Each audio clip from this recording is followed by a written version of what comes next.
Hello and welcome to the Sonic Cinema podcast. My name is Brian Scuttle and thank you for joining us at www.sonic-cinema.com. This episode, I'm very pleased to be joined by another filmmaker that I've come to appreciate and admire over the past few years. She is a writer, director, and actor. Her short films that I've reviewed on Sonic Cinema include Random, Out of My Mind, and Moving In. I've also reviewed a movie that she is featured movie that she is in, Margot. But today we kind of want to focus on her directorial work, and she has another one that she is currently in the middle of a GoFundMe project for called Ebola. And I'm very pleased to be joined by Cindy Maples today. Thank you, and I am pleased to be joined today by writer, director, and actor Cindy Maples. Thank you very much for joining us. Well, thank you for having me, Brian. All right. Well, the main reason I wanted to talk to you is primarily your writing and directing work. And I know you have a film that you're currently in the middle of a GoFundMe campaign for. If you want to tell everybody about that, we'll go ahead and get started with that. We're just going to get right into it. Okay. It's called Ebola. It is a horror comedy that will be coming out next year. Hopefully, all goes well. And yeah, I do have a GoFundMe campaign, which actually I've already reached my goal, which is amazing. It was one of those things that I wasn't even sure if I wanted to do a GoFundMe campaign, but I did. I have the money set aside to do the actual production and post production and all that good stuff. But this was for film festivals because film festivals can it cost as much, if not more, than the movie itself. So I had not really had that kind of put away. So I thought, well, I'm going to do a GoFundMe campaign. We'll see how that goes. You know, worst case scenario, I make $100, and that's $100 I didn't have before. Mm-hmm. And I set the limit at 2,000 and surpassed that limit like 2 weeks ago. So it's just crazy, and I'm just so thankful to everybody for donating to it because it really helps fulfill the dream. Because it doesn't matter if you make these movies or not if nobody ever sees them. And Mm-hmm. film festivals for short films is basically about the only way people get to see them. So yeah, so it was great. But yeah, Ebola, it will be my fourth short film. So, and I wrote it and I'll produce it and direct it. I actually will not be in this one. At this point, planning not to be in this one. There is one little role in it that I would love to put myself in, but I'm not. I'm trying not to do that so I can stay on the back side of the camera this time. Trying to resist the urge to I am. It's hard when you're an actor by nature. It's hard to not stick yourself in front of the camera because mm-hmm. even in Out of My Mind, it was like we couldn't really find anybody to be a bartender because we were at a real bar and could not get anybody to actually act like a bartender. Imagine that, you know. So I wound up being the bartender in Out of My Mind. So I kind of stuck myself in a role. But even with that, just a little bit, it pulled me away from the focus of actually paying attention to what was going on behind the camera. So if I can help it this time, I'm going to try to stay behind the camera. So. Mm-hmm. Well, yeah, and I noticed a couple of days ago in prepping and rewatching your previous films before we did the interview tonight. I did Uh-huh. actually go to the GoFundMe campaign, and I did see that it had been fully funded. So definitely congratulations on that. I know that that's Thank not you. Yeah. necessarily an easy thing to do because It's there's not. I'm so not the type many. of person who yeah, I don't like asking for help. It's not in my nature to Mm-hmm. beg for anything. I'm one of these people that thinks that you should be able to do it yourself. If you can't do it yourself, then don't do it.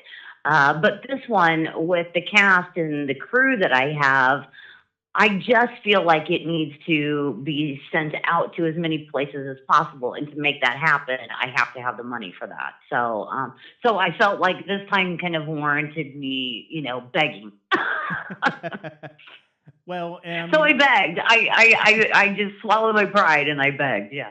yeah. Well, I mean, I'm definitely looking forward to seeing it myself, and I mean, and I'm definitely glad to see that you're going to be able to probably make the movie the way that you wanted to make. Because I mean, I know especially with independent film and especially with short films, because of the fact that there's not a whole lot of monetary incentive for short films Right. Right. because there's not really a specific market to it. I mean, I know with film festivals and everything, but it's difficult to it's difficult to get people to put in money for Right, something like that. and you're not going to get your money back in a short film. It's rare that you will ever make your money back, and that's not why I do it. I do it because it's a passion. It's a love, and every once in a while I feel like I have this story to tell, and so for me it's passion that drives me to do this. This is not money because you certainly don't ever see the money come back to you. So that can't be the reason why you do it. If you're lucky, Random pretty much paid for itself from winning so many film festivals Mm-hmm. and the prizes that we won in regards to that. Plus, we didn't have a huge budget in Random. So it did make its money back, but kind of broke even type thing. Out of my mind may never get its money back, which is fine. And Ebola may be the same way. I don't know. You never know that going into it. But you don't. That's not why you do it. You do it because you want to tell a story and you want to do something creative and for the love of it. So. What was it that inspired you to set the film in a bowling alley? My husband Rusty James and his good buddy Leo Kemp are huge bowlers. They Mm-hmm. love to go bowling. Rusty actually bowled in leagues when he was younger, and did the whole bowled 300, and he actually at one point in time thought about going pro because he was so good. So he loves bowling, and they would both kind of, him and Leo and his wife Paula and myself, we would kind of go out to the bowling alley on the weekend. And of course, I hated it because I'm horrible. For me, if it doesn't go in the gutter, that's cause for celebration, and I Mm-hmm. will, even like do a little lane dance because I'm so excited that it didn't go in the gutter. So. But these guys are serious about it, and they had actually just kind of gone out for the night and by themselves, and one other Joe Kilpatrick, who's another friend of ours, had just gone out to go bowling.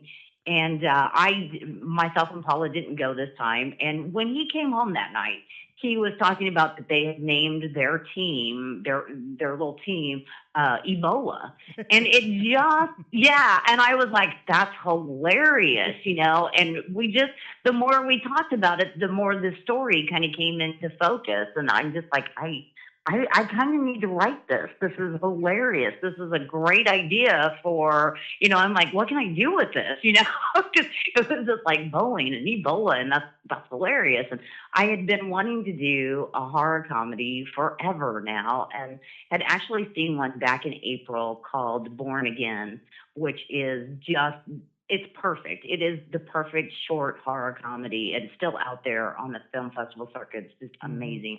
But I had seen it back in April, and I was like, it just inspired me even more to want to do one. And I was like, here's a 7-minute horror comedy that, oh my gosh, if I could make something even close to being this good, I would be happy, So we were having an acting class here one weekend with a friend of ours named Jim Doherty, who teaches acting in Atlanta and the Indianapolis area, and he had come down to Carriage House Productions to do an acting class for people in this area. And we told him the story. It hadn't been written or anything. It just kind of it was still fresh on our minds. And he said, if you write this story, I want to shoot it and edit it. So I was like, okay. Okay, because he's amazing, and I'm Yeah. like, I've got somebody like this that wants to shoot and edit this movie, and he thought it was hilarious. So I was like, okay, I got to write this. And like 2 weeks later, we went on a cruise, a 7-day cruise. While we were on that cruise, because I'm not good with downtime, I'm not the type of person who knows how to relax. Mm-hmm. So while we were on the cruise, I actually hand wrote the script because I didn't bring my laptop. I was trying to be good and not work Yeah. while we were on vacation. So I had taken a pad of paper with me and pretty much filled it up while we were on this cruise by writing out this script. So that's kind of how Ebola was born. So it was born on a Carnival cruise ship out in the middle of the Caribbean. So. Yeah, I can as a former league bowler back when I was a kid myself. It's like I definitely can see the potential for really entertaining horror comedy in a bowling alley. So, Yes, I mean, especially with absolutely. some of Yeah, the I set mean pieces and such that you could do. Ex- And then I got so lucky. There is this great bowling alley here in Henderson, Kentucky, which I didn't know at the time. It was like, okay, we got the script. Now, where are we going to shoot this at? We need a bowling alley. And we've lived here now in Henderson for a little over a year. And I'm like, is there even a bowling alley here? Because I'd love to do it here in this town that we've kind of adopted as our new hometown. And so I Googled, bowling alleys in Henderson, Kentucky. And sure enough, there's a bowling alley in Henderson, Kentucky, and it's called Echo Lanes, and it's perfect. I mean, it was just absolutely perfect. I saw the pictures of the outside and some pictures from the inside, Mm-hmm. and so I just went and started begging the owner, which he wasn't there. The first two times that we went to contact him, he wasn't there. The second time I went, I left my business card and said, "I'm coming back tonight." And I want to talk to him about possibly using this bowling alley for this short film that I want to make. We went back that night to bowl more than anything, because Rusty wanted to bowl. So Mm-hmm. we went back to the bowling alley that night. I walked up to the owner and I said, "Hi, I'm Cindy Maples." He goes, "I know exactly who you are. I Googled you." And he's like, and he said, "And I am so excited that you came back because I was afraid you wouldn't." So, and it's just been, we fell in love. Me and Bob have this great relationship now, and he's so excited about us doing this film Mm-hmm. there. So it's just been a wonderful relationship, and the whole town has kind of gotten behind us. So it's just great. So it was a good choice moving to Henderson, Kentucky. That. Mm-hmm.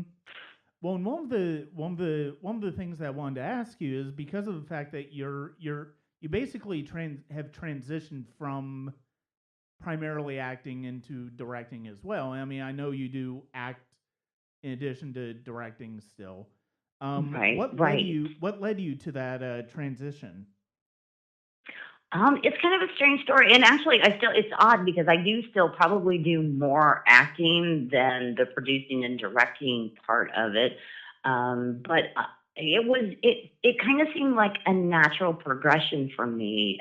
Back, gosh, probably 5 years ago, I had somebody, John Cosper, send me a script for a short film, and he didn't know how to get it made, and he's like, "It's got this part in it that you'd be great for," and he was right. I loved the part and I loved the script, and it was called The Telemarketer, which was the first thing I ever produced. And I thought, I don't know how to do this, but I think I can figure it out. I went out and I found a director and we shot it and edited it and got it out into the world. And that was the first time I was actually kind of working behind the camera and doing all those kind of things. And it came out of acting because I wanted the part. It was like, okay, how do I make sure I get this part? Well, I just make it myself, one of those type things. And that actors will do crazy things for parts. That's Mm-hmm. in our nature. That's just who we are. And so it just kind of mushroomed from there. I have a lot of friends in this area that I've worked with and that I've acted for over the years. So I would kind of produce with them, and then it became a matter of a friend of mine at the time, Joe Atkinson. He had gotten some new equipment, and he's like, "I want to do a short film because I want to use this new equipment, but I don't have anything written." And I'm like, "Well, I've had this little story kind of tucked away in my mind and half written for years, and at the time it was called The Anniversary." Mm-hmm. And I said, "I'll send it to you and you let me know, and I can probably work on it. Well, that wound up to be random. And he's like, "Well, I don't want to direct it. He's like, "So you do it." So I'm like, "Okay." And it was the same thing with the telemarketer. It's like, I don't know how to do this, but I'm sure I can figure this out. Mm-hmm. So that's what I did.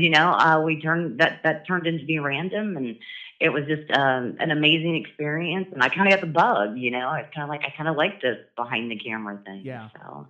Well, and one of the things that is I found most distinguishing about both Random and Hour of My Mind was the visual look in them, Uh-huh. and I was, and especially for somebody who, especially for somebody who hadn't directed before. I mean, it's actually kind of it's kind of ambitious to go with these very distinct visual looks. Like Random is in black and white, but very much accentuates the red, and then Out of My Mind has a very stylized look. I feel like as well.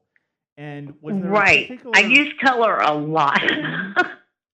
I was curious if there was a Yeah, a Random was particular. definitely the red, and Out of My Mind was all about the blues. Yeah, So yeah. yeah.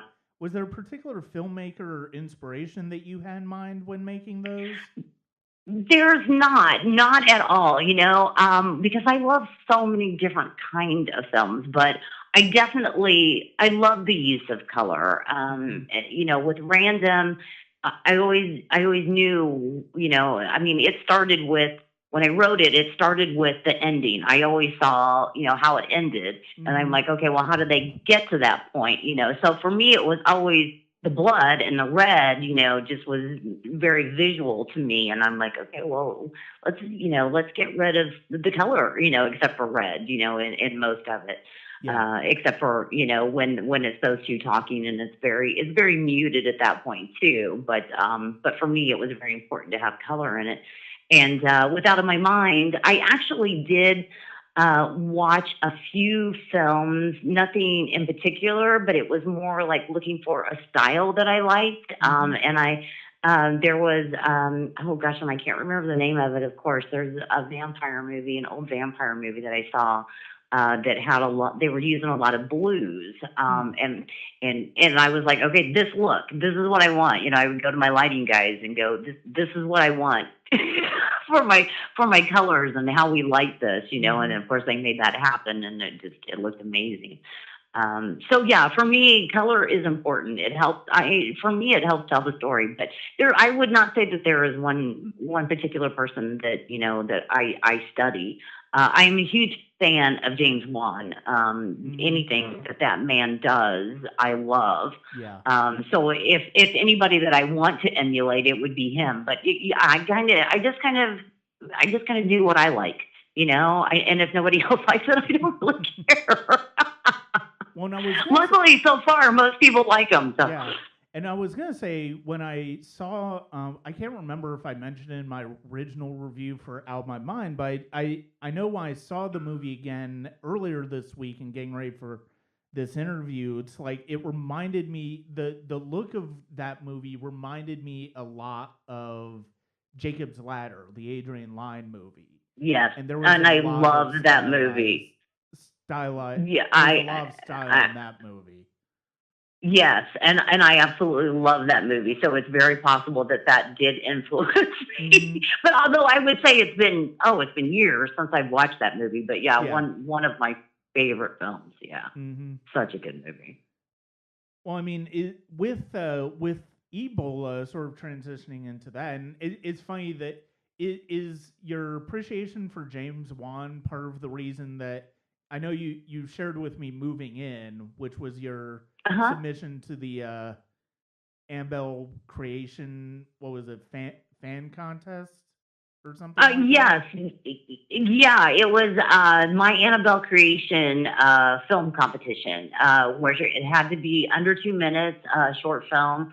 And for me, yeah, anytime James, and basically it was like 9 o'clock at night, and I was on Facebook, and James Wan actually had shared, this contest. Because I'm friends with him on Facebook, which I'm very proud of because I think Hmm. he's like the most awesome thing. I stalk him like crazy on Facebook. But we won't even talk about the fact that the one day that he liked my profile picture, and I couldn't stop grinning all day because I thought that was the coolest thing ever that he even knew that I was alive. But yeah, so when he posted about that, I'm like, immediately had an idea. which is what moving in turned into. Stayed up till midnight and wrote out the script, again with my hand, the handwriting it, and the next morning just started making calls to people to see if I could get some people to help me, put it together, because Mm-hmm. it was going to be a really quick turnaround type thing, and Yeah. shot it and edited it and everything else within like a week, which actually was probably 4 days once you all melted all down that Mm-hmm. we actually got that done. But yeah, my love for him definitely will always, make me do crazy things, like a film in that short amount of time. But yeah, I wanted, I didn't win, but I didn't care. I just wanted to challenge myself. First of Mm-hmm. all, to do that, but even with that one, kind of went in a completely different direction, because it needed to be influenced by the Annabelle movies, but also The Conjuring, and all of those are very muted. The colors in Yeah. there are very, very muted if you watch those movies. Mm-hmm. And so we wanted something very similar. Myself and Chelsea Casanova, who did the actual photography and the editing, we talked about it for a long time, and it's like, well, we need to make it look like one of those films where Mm-hmm. we mute the colors, and we try to get it as close as we can to the look of those films. Which obviously they shoot them intentionally. We were kind of, limited by the fact that we were, using my own house, and we were stuck with the colors that we didn't have time to paint the walls, so you're kind of stuck with doing the best you can with that. So, but I was happy with it. I was very pleased with how well it turned out. So, Yeah, and it's and so. actually just recently sent it out to a bunch of film festivals because I was Mm. so happy with it, and I was like, okay, we're going to send this out into the world and see what it does. So. Yeah, I mean, especially with that limited amount of time, it's so difficult to, you have to still try to have a beginning, a middle, and then end. And I mean, Exactly. I felt like, even though there's obviously more that you want to see out of that story, I feel like that that short ultimately accomplished what it meant to accomplish.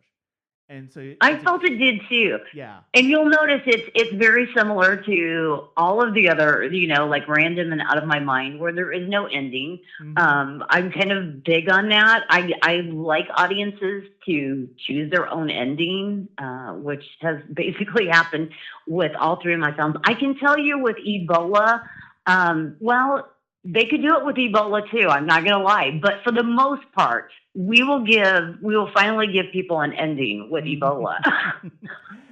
but but my preference is to let the audience decide, what happened, what's Yeah. going to happen next. I like that. I don't think people are stupid, and I don't like films that automatically assume that the audience is dumb and you have to tell them everything. I like the audience. I know my audience is smart, and they know that they can figure things out. And I like that, I'll show the film and people in the audience will talk to me afterwards about, well, I think this happened, and I think that happened. And I love that, I Yeah. love to hear what they think happened next or what happened before. I think it's great that people can draw their own conclusions. Well, and the thing is, the most important thing, especially with short films, but I mean, especially with a film as short as Moving In, is that Hmm. even if it's not like even if it doesn't necessarily have the end just like smacked right on top of what the ending is, it feels complete, and that's the important thing. That and yes, you can read things into Random and Out of My Mind and Moving In, but they ultimately feel like complete movies. I mean, that's ultimately the Right. most important part. I agree. I completely agree. I mean, in Mm-hmm. my mind, they have ended. That is it. Yeah, There is yeah. no more. But Mm-hmm. but yeah, I love that people can watch these and go to the next level or think. I've had a lot of reviewers tell me that this is great. I could see this as a feature, and I'm like, well, great, but it's never going to be one. Yeah. That's not the intention. Yeah, I can see it as Mm-hmm. a feature too, but that's not what I wanted to do with it. Yeah, I mean, and I don't know that I would necessarily say that with Random or Out of My Mind, but I mean, it would definitely be nice to see like maybe another couple minutes of moving in to where it's like another short later on where it's like you see, you know, after the twist at the end, you see what happens after that, or you see what, and then another Right. one And after that. honestly, I could take moving in and I could make that into a feature so easy. Yeah. There are so many aspects of it. Like she talks about the couple, the older couple who left the doll there. You know, Mm-hmm. there's a whole story right there, you know, leading up to, you know, that. And I have, you know, I have kind of written all of that in my mind. Now, whether or not that actually ever happens, I don't know, but it's in there. And yeah, there's, you know, there's all kinds of like, how does he get her back, you know, if she's trapped in this doll, and Yeah. how does he ever realize that she's trapped in this doll if he's obviously under the impression that this is his wife now, you know? I mean, Mm-hmm. there's so many different directions you could go in it. Which I love, you know, and that's what I said. You know, when people, you know, watch these, they kind of draw their own conclusions about what's going to happen next or what happened before, you know. So. Yeah. Well, and I know. Well, before we go to a couple of questions about primarily acting for you, Okay. I do know Random and Out of My Mind have at least one festival showing a piece coming up soon, don't they? Yes, both Random and Out of My Mind on September 15th and 16th, next weekend. I will be heading to Louisville, Kentucky, to the Louisville International Festival of Film, and they both are showing there, which was a really interesting little thing. I had actually submitted Out of My Mind because I put Random to bed like a year ago. I was just kind of done with it. We'd run the festival circuit, and it was just done. So I had submitted Out of My Mind to the Louisville International Festival of Film, and I get a phone call from Conrad Bachman, which, if you don't know who he is, look him up. He's amazing. He has been around since Dobie Gillis, which I think is like the very first thing he's ever done. And he is the gentleman who actually started the Louisville International Festival of Film because that's where he's from, even though he lives out in LA now. So I'm sitting at my desk, my phone starts ringing, it says California, and I'm like, maybe I should answer that. That might be important. It's California. So I answered it, and it's Conrad Bachman, and he's like, I just left Out of My Mind. And he's like, I am so impressed with this. And he's like, I was so impressed with it, in fact, that I definitely won it in the Louisville International Festival of Film. And he's like, and I honestly, he's like, I looked you up and I found your film Random and I watched it. And he's like, well, you submit that one too. So Random kind of came back to life at that moment. And so it's back out there, and they were both accepted into the festival. And I'm really looking forward to going to this film festival. I've had films in that festival before, that I acted in, but I have never, it's always been like a conflict for me. I have something going on filming or something, and I've never been able to go. Mm-hmm. So I've completely blocked off next weekend so I can head to Louisville and hopefully meet Conrad Bachman in person and attend the film festival. And actually, Prisoner of Perdition, which is a short film by Cameron Clausman, is in it too. One that I did with him last year, that's out. So I actually kind of have three films that I'm going to be there representing. And then in October 14th in Hopkinsville, Kentucky, they are having a premiere of a short film that I acted in called Hell's Half Acre. And they have asked to use Random and Out of My Mind so that it's a complete night of short films. So it'll be playing again on October 14th in Hopkinsville at that event. So yeah, a couple of months in a row here where I'm going to be out with both of those films. So That's excellent. That's excellent. Yeah. yeah, Yeah, I yeah. thought you had a It's couple. nice when a film that you thought had died comes back to life. So. Yeah. Yeah, I thought you had a couple of screenings of each of them coming up. I couldn't quite remember. I knew you had one this month. I thought you had one the next month too. Yeah, and they both actually wound up in Las Vegas last month, the end of last month, the end of August. They were both out in Las Vegas at the Action on Film Festival out in LA. And actually, Out of My Mind, I just found this out like yesterday. I had found out a couple of weeks ago that Out of My Mind was nominated for the Christos Award. And then I went and looked at their website like yesterday, and apparently it won. Okay. So that's really, yeah, so that's really cool. So yeah, Out of My Mind and Random both went out to LA, and so that was cool. So Hmm. yeah, they're both just kind of making the circuit together now. It's kind of nice. My two babies out into the world. So Yeah. I don't know if I answered your question or. Oh no, that's perfectly fine. That's perfectly fine. One of the things I've liked about the other filmmaker interviews that I've done over the past year or so is that Hmm. I may have a type set questions that I have in mind, but depending on where the conversation is, I mean, you go into different topics. If it feels Right, especially if with something comes me, I up. tend to ramble. So Well, and like we've established, you start out as an actor primarily, and I think it's safe to say that you still are. yes, Um, that will never go away. And they will probably be putting me in my grave, and I'll be like, no, one more, one more. I could play a zombie now. and I wanted to ask the obligatory actor question of like what led you to acting? Wow, led me to it. I don't know that anything actually led me to it. I would say I was really shy as a kid, which nobody ever believes me when I say that because I'm so not like that now. But as a child, I was pretty shy and withdrawn and not outgoing at all. And then in sixth grade, my teacher, Mrs. Brock, God bless her, she asked me if I would be interested in doing speech competitions.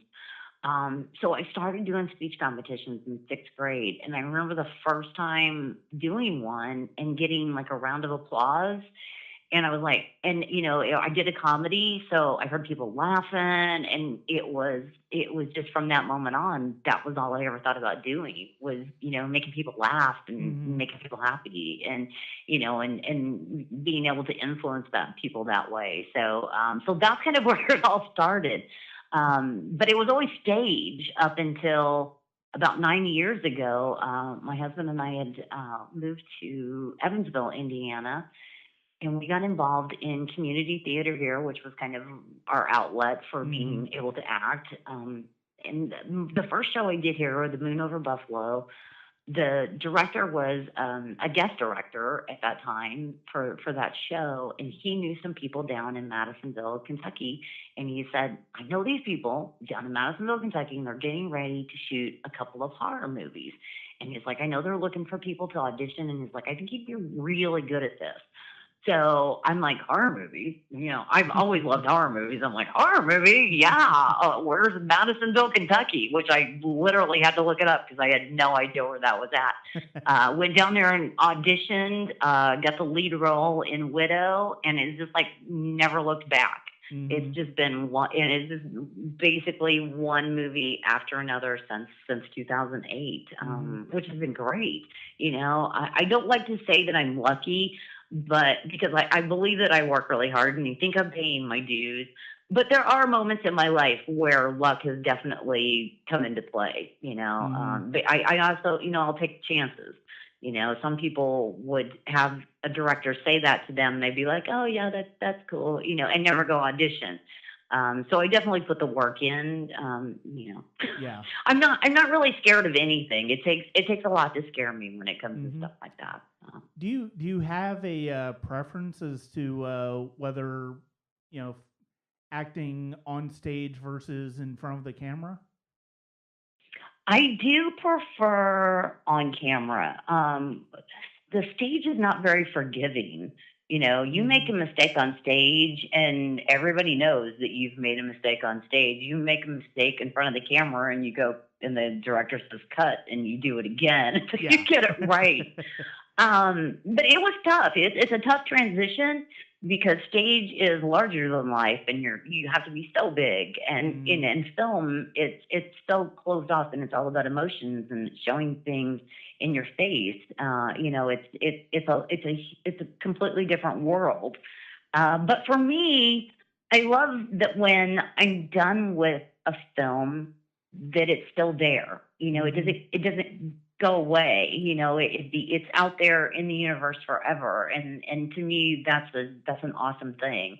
Whereas stage, you do it for a couple of weekends and then it's gone. Mm-hmm. All you have left are the memories of it, which are great memories, but at the same time, there's nothing left of it to kind of have and to hold, and for future generations to possibly see.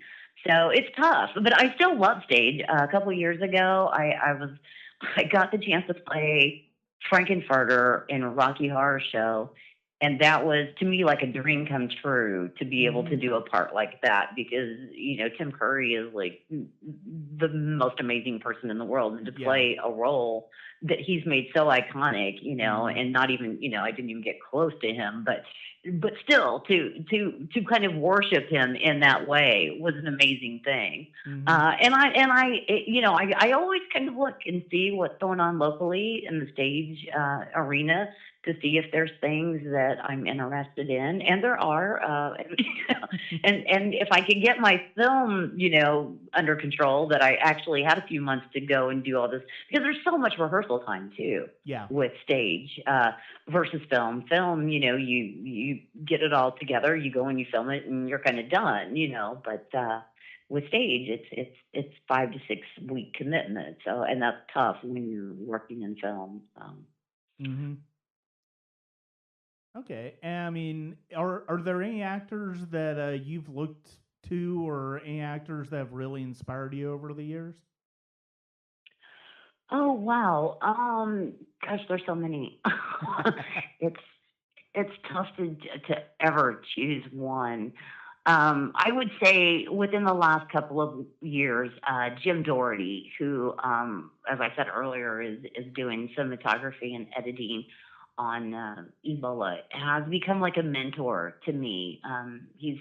I've gone to his classes, and I just feel that he always encourages me, and he's one of those people that I look up to, because he kind of has given up everything to chase his dream, and now he's been on House of Cards. He was just in Ozark and a new Netflix show, and it's just like he moved to Atlanta. He's one of these people that I admire, and that encourages everybody that he meets to fulfill their dreams, and to me, that's encouraging, and that's the kind of person I need in my life to make me be a better person, to be a better actor. And he's so much so that, because he does do so much teaching, that now I feel that I need to do that too. Mm-hmm. There's there's so many local actors around here that are interested in doing that, but they don't have a resource here locally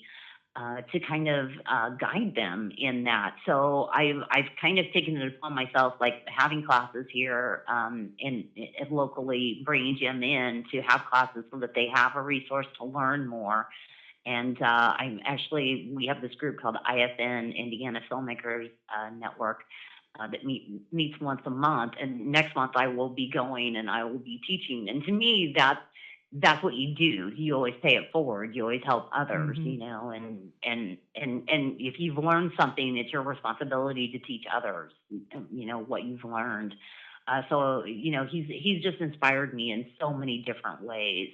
But when I sit down and watch movies, Angelina Jolie, in her beautiful elegance that she has about her, is so wonderful. Mm-hmm. Plus, she's challenged with all these health issues, and she's still still is just so wonderful. But gosh, there's so many. Helen Mirren, who is, I just think, amazing. Gosh, I could go on and Yeah. on. Jessica Lange, I would say, if I had to like choose one woman that I would like if I always say when I grow up I want to be Jessica Lange, and that's still Mm-hmm. true. She's just amazing. She is the queen of the monologues. You give that woman a monologue and she will eat it for breakfast. She is amazing at monologues. So yeah, I would say if I had to pick one person, Jessica Lange is probably the one who's influenced me the most as far as acting style, because I will watch her stuff over and over and over and just pick it apart, and oh well, she did this here, and she made that kind of eye movement, and I will watch all of that with her. Okay. All right. Other than Ebola, do you have anything else coming up? As far as things that I'm making, no. I do have films that I'm going to be in. There is actually I was just contacted a couple of weeks ago about a Bigfoot movie. I've never made a Bigfoot movie. How awesome is that? It's just kind of a small kind of the kind of a wife that's died. Apparently, she got killed by Bigfoot, I think, or something like that. And so they've asked me to do that part. So it's a Bigfoot movie. How awesome is that? Which is called Myth. So I don't have a lot of details about that one yet, but that's coming up soon. We'll film on that one soon. And I did one earlier this year called 1031, which is another anthology piece that will be coming out soon. And I got to do that with the guys that I worked with on Volumes of Blood, which is Justin Seaman and Zane Hirschberger. I went to Pennsylvania and worked with them, and it's going to scare the crap out of people. It's so awesome. So I've got that coming out probably later this year. But yeah, that's pretty much it. I'm just trying to focus on Ebola right now, and so that takes a lot of my time. So I can't do as much acting right now. As a matter of fact, when people contact me, I'm like, yeah, we're gonna have to do that after October. Yeah. The end of October, I'm free again. Until then, don't talk to me. Mm-hmm. So. Okay. Well, before we wrap up again, let's go ahead and remind everybody of the important dates for the film festivals that you have coming up with Random and Out of My Mind, as well as if you want to say anything else about Ebola, the GoFundMe campaign. When does the GoFundMe campaign end? Actually, it's whenever I go on there and tell it to end. At this point, people are more than welcome to, find me on Facebook, and you can find the GoFundMe campaign, or Carriage House Productions, which is on Facebook, and you can find the campaign there. But yeah, it'll probably be ending within the next couple of weeks, just because we hit our goal, and to me, once I hit my goal, I'm good. I don't want to bleed people dry. So I will probably be ending that within the next couple of weeks. And yeah, Random and Out of My Mind will be playing in Louisville next weekend at the Louisville International Festival of Film. It plays on, I believe it's Friday the 15th. I don't have a calendar in front of me, so I'm hoping that's the right date. They play at the Muhammad Ali Center starting at around 10, I believe, in the morning that Friday.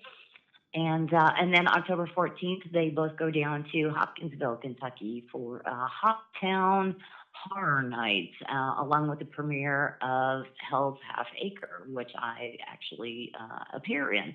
So, and I'm really mean and vicious in that one. So I know that's hard to believe, but because I never play that kind of role. So those are coming out. Volumes of Blood, the feature anthology that came out just recently. It's on DVD and Blu-ray, and it comes out on VOD really very soon. And then Margot, another film that I did that came out last year, will actually release on September 12th. Next week is going to be a crazy week. It comes out September 12th on DVD and VOD. So look for Okay. Margot too. It's an amazing, amazing film by Matthew Packman, who is just this amazing young director. I can't wait to work with again. I actually kind of have a rather small but extremely vital part in Margot. It's probably one of my favorite parts that I've gotten to play in a really long time. It's just the most amazing words that I've ever gotten to say. So that comes out next September 12th, so next week. So yeah, lots of really cool things Okay. happening in my life. So. Yeah, and I actually I think it was yeah, I think Matthew was the one who contacted me about reviewing Margot last year. And yeah, I did Did I you have do seen that? I have Because you should do that. yeah, I have seen yeah, I have seen and reviewed Margot, but I I think it think was Matthew actually who in yeah, I think it was yeah, and I think Matthew it who was contacted the me. last trailer because he just released a new trailer, and I believe your quote is in the trailer, if I'm not Okay. mistaken. All right. Yeah, so check that out because yeah, he just released a new trailer for the DVD and the VOD release, and I'm pretty sure that your quote is in that trailer. Okay. So All come to right. think of it. So yeah, that comes out next week on the 12th. So I'm really excited about that, both for Matthew and the film Mhm. itself, because it's just to me it's an amazing piece of work. When I read the script originally, I was like, wow, this is this is quite the adventure you're taking yourself on, Matthew. But he did it, and it's amazing. Yeah. So good for him. And there's more amazing stuff coming from him soon. So, and that's all I can say about that. I can just tell you that I will be back with Matthew working again very soon, and I can't wait for it to happen. Well, that's good to hear. And yeah, I Yeah. think I've seen a I think I've seen a couple of his movies if I remember correctly. Because I mean, I know I've seen his name a couple of times, and yeah, I'm pretty sure I've reviewed one or two of his Yeah, movies. he's got a short So film called Angel Fish, which is what I saw. I saw it at a film festival, and I fell in love with it. And it's like I've got to meet this director, and that's how I wound up meeting him. Is because hmm I forced myself on him after seeing after seeing Angel Fish because it was just so stylized and so amazing, and I was like, I want to know who made this, And hmm we just hit it off, and he's just an amazing young filmmaker. Him and his fiance. I think I can say that now. Yes, fiance Abby Hickey, who always stars in it. She's actually the star of Margot. She actually became Margot in the movie. But they're both just amazing people. So hmm creative. Well, thank you very much for joining me today. It's been great to talk to you. It's been great to finally talk to you hmm too. It's so nice to, finally, thank you. First of all, I want to do that because you have been so amazingly supportive of me in my career since I started directing. And it's just like, I don't know how you like even got to know me at this point. I don't even remember. I probably just begged you to review one of my movies and you were nice enough to do it. I'm pretty sure what I'm pretty sure you probably emailed me about random, and Yeah, it would have I been watched it random. off Yeah. of there, and then yeah, we just went from there because I mean that's usually how it's been as far as meeting as far as getting to know filmmakers such as yourself is like they've contacted me about watching a movie and reviewing it like I do, and then we basically connect from there. And there's some Well, you have just been amazing to me. You have just been so mhm, supportive, and your reviews are always so insightful. And I just, if for a filmmaker, you don't know what that means to us because it gives us the courage to keep going. mhm. So because when we hear that it's crap, we take that really hard. But we do take, I'm the type of person that I'll take a compliment, but at the same time, I will look more at like the little things, like could have been this or could have been that, and I will look at that and I will pay attention to that, and that Mhm. those kind of things are important to us. So thank you. I can't thank you enough for always being so supportive of me and my films Oh, no because that problem. means a lot. Yeah. That means so much. No And problem. so I mean talking to it you finally is so cool. I yeah. really enjoyed it. Well, I mean, I'm glad that and it's funny because of the fact that it was about 10, 11 years ago roughly that I first started to get requests such as yours about reviewing movies for like filmmakers or actors or producers or what have you. And Right. I've gotten to know so many filmmakers through that. And then another filmmaker that I've known for years, their most recent film had a video on demand release and also a limited four wall theatrical release as well. And so I'm Oh, like, wow. oh, Wonderful. maybe we'll do. And I would started the podcast by then. And I'm like, well, maybe I'll do an interview with them for the podcast. And so we did Right. that. And it's like I was nervous because I've never really done that type of thing like in real life, in real time. Like I've done like, oh, I'll ask them a few questions and get them answers back and stuff like that. But it's like it's not the Right. same thing. And then No, no, that you have to one, actually talk yeah, to it. and the fact of the matter is, it's like that one turned out so well. It's like, okay, now I want to do this with other people, and it's like or like four or five other ones now that I've done that with, and it's like, yeah, it's so great to be able to finally put a voice to a face. Right, Yeah, exactly. and And yeah, it's we talked earlier about. I mean, I'm the type of person that I want to meet all of my Facebook friends. hmm It's at the very least talk to them on the phone. I'm just that kind of person. So finally getting to talk to you. I mean, maybe someday we will run into each other, which would be awesome too. yeah. But at this point, I'll be satisfied with the fact that I finally just got to talk to you hmm and to thank you in person. Well, I am in Georgia. I'm just north of Atlanta. So I mean, if you ever make your way down here, I mean, it would definitely be cool to get together and have lunch or something like that and talk to you. So, Absolutely. Well, yeah. I go through Atlanta area every time I go to Disney. So, and that's like once a year. So, Okay.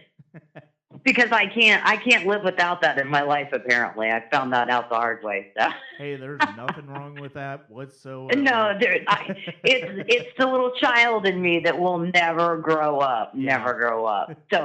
So yeah, thank you so much, Brian. You have just been so wonderful to me. Oh, no problem. Thank you. And it's been great to talk to you. And let me You too.